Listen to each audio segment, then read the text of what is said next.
नमस्कार दोस्तों, आप सबका स्वागत है BA honours political science semester 4 की इस वीडियो क्लास में। आज हम भारत में सार्वजनिक नीति और प्रशासन पर चर्चा करेंगे। और आज का जो हमारा लेसन है यह है यूनिट 5 का चैप्टर नंबर 1 सामाजिक कल्याण के अवधारणा एवं दृष्टिकोण। इस वीडियो क्लास में हम केवल इस चैप्टर के उन्हीं क्वेश्चनों पर चर्चा करेंगे जो परीक्षा में आ सकते हैं, यानी परीक्षा की दृष्टि से ये वीडियो बहुत ही ज़्यादा महत्वपूर्ण होने वाला है। तो इस वीडियो को बिल्कुल भी स्किप मत करिएगा, पूरा का पूरा वीडियो देखिएगा। और यकीन माने इस वीडियो को देखने के बाद आपके मन में इस सब्जेक्ट से जुड़ा हुआ किसी भी प्रकार का कोई भी डाउट नहीं रहेगा। तो चलिए बिना समय गवाए शुरू करते हैं हमारे ये वीडियो। हमारा जो पर्सन नंबर 1 है वो है समाज कल्याण प्रशासन। अब आप ध्यान से देखिए, इसके नाम से ही पता चला समाज कल्याण यानी समाज का कल्याण।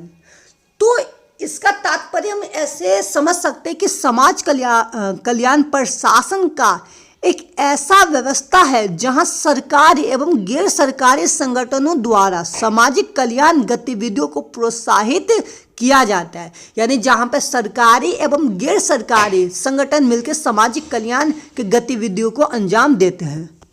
परंतु इस चैप्टर में हम केवल सरकारी संस्थाओं के बारे में पढ़ेंगे, यानी ऐसी सरकारी संस्था जो समाज कल्याण के उद्देश्य से केंद्र सरकार अथवा राज्य सरकार द्वारा बनाए गए हो, है ना।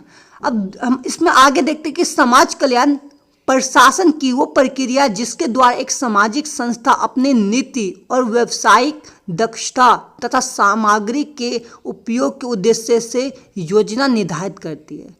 यानी सामाजिक कल्याण संस्था जो है ना, वो एक ऐसी संस्था होती है जो समाज कल्याण के उद्देश्य से अपनी एक प्लानिंग और एक योजना निर्धारित करती है तथा उन्हीं योजना के अनुरूप वो समाज का कल्याण करते हैं। इसमें समुदाय को प्रभावित और मजबूत सेवाएं प्रदान करने के लिए सामाजिक संगठनों को कुछ प्रशासनिक, वित्तीय, कानूनी नियम निर्मित करने की आवश्यकता होती है। अतः इन तीनों के संयोजन से ही समाज कल्याण प्रशासन कहा जाता है ना।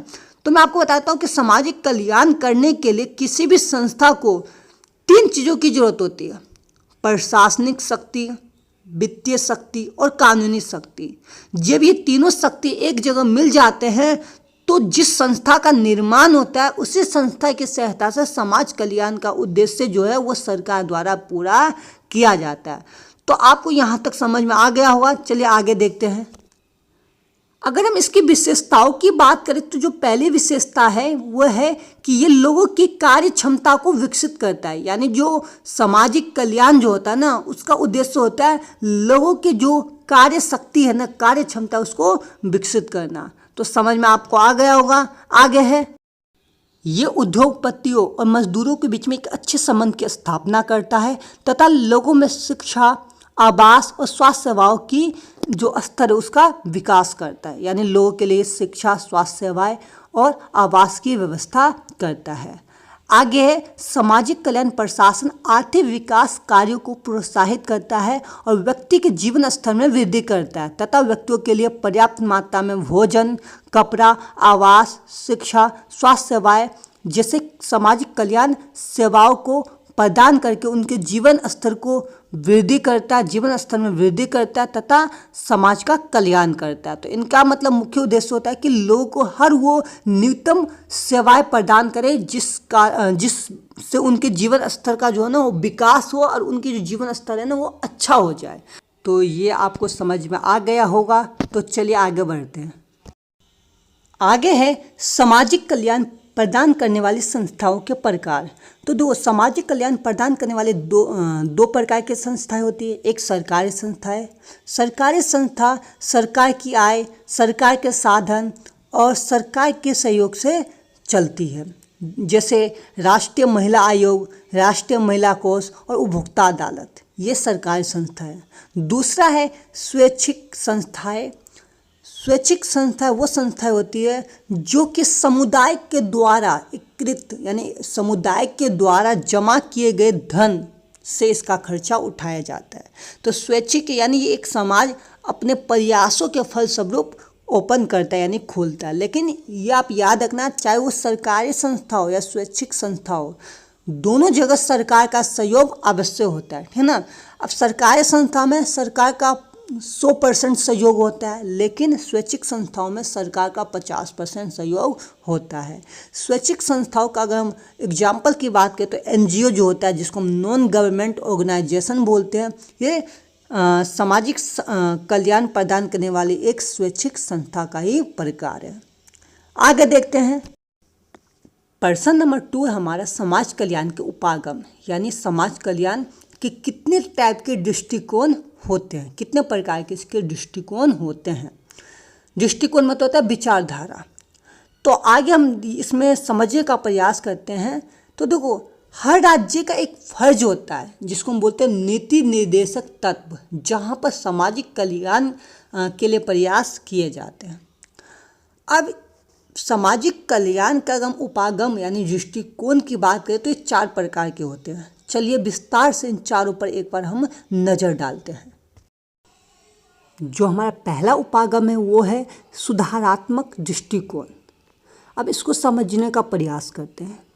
जब हम समाज के कल्याण के लिए सामाजिक नीति और उसके लक्ष्य को स्वीकार करते हैं तो हमें समाज को बदलने की आवश्यकता पड़ती है। यानी हम समाज का कल्याण तब तक नहीं कर सकते जब तक हम समाज में परिवर्तन न करें। जब हम समाज में परिवर्तन करते हैं और समाज में जो अवांछित तत्व है उसे बदलकर समाज को एक विकसित समाज बनाने का प्रयास करते हैं तो हमें समाज में कई प्रकार के सुधार करने पड़ते हैं। इस दृष्टिकोण को हम सुधारात्मक दृष्टिकोण कहते हैं। इस परिवर्तन के माध्यम से हम सामाजिक कल्याण के लक्ष्य को प्राप्त करना चाहते हैं। समाज कानूनों के माध्यम से चलती है और कानून का एक कर्तव्य होता है कि वो समाज की सुरक्षा करे।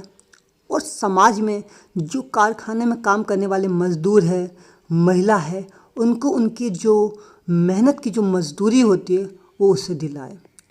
तो इसी प्रकार की जो हम सुधारात्मक प्रयास होते हैं तो इसी को हम सुधारात्मक दृष्टिकोण कहते हैं।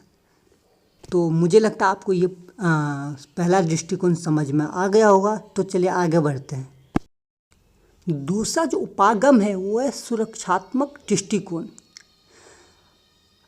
किसी व्यक्ति के लिए दुर्घटना, बीमारी या बीमारी के कारण उत्पन्न हुए अक्षमता, ये सब किसी भी व्यक्ति के लिए बहुत ही ज़्यादा मतलब पीड़ादायक होता है।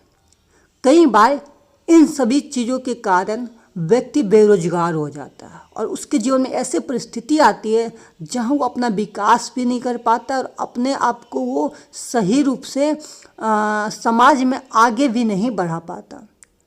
तो ऐसी स्थिति में उसे बाहरी सहायता की ज़रूरत पड़ती है।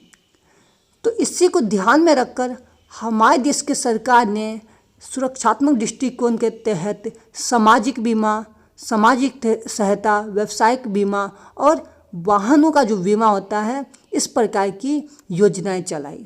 इन्हीं योजनाओं का जो समूह है उसको हम सुरक्षात्मक दृष्टिकोण कहते हैं, जहां पर व्यक्ति के लिए बीमा जैसी योजनाएं चलाई जाती हैं। ये बीमा उनके वाहन के लिए भी होता है, उनके मतलब उन व्यक्तियों के लिए भी होता है, यानी खुद के लिए भी होता है और समाज के लिए भी होता है। तो मुझे लगता है आपको ये दूसरा पॉइंट भी समझ में आ गया होगा। तो चलिए आगे बढ़ते हैं। हमारा जो तीसरा उपागम है वो है लोकतांत्रिक दृष्टिकोण।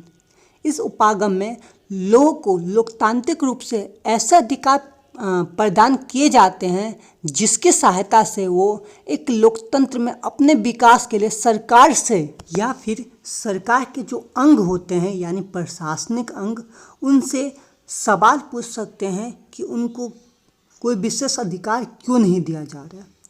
इसको हम ऐसे समझ सकते हैं, मान लो किसी व्यक्ति को मनरेगा के तहत, जो कि मनरेगा में कहा जाता है कि हर व्यक्ति को 100 दिन का काम गारंटी के साथ मिलता है, अगर ना मिले तो उससे बेरोजगारी भत्ता मिलेगा।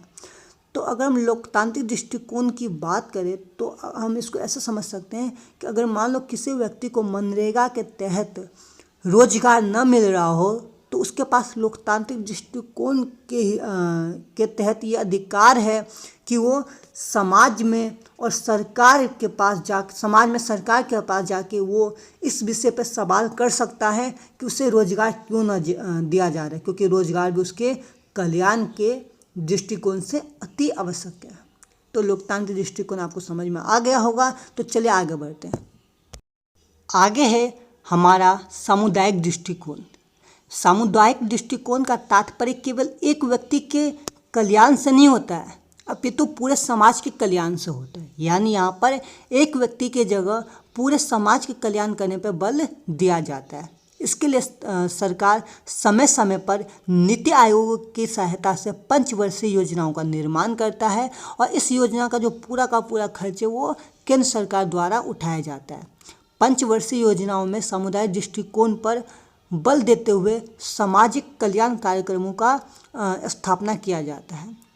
तो मुझे लगता है आपको ये भी समझ में आ गया होगा।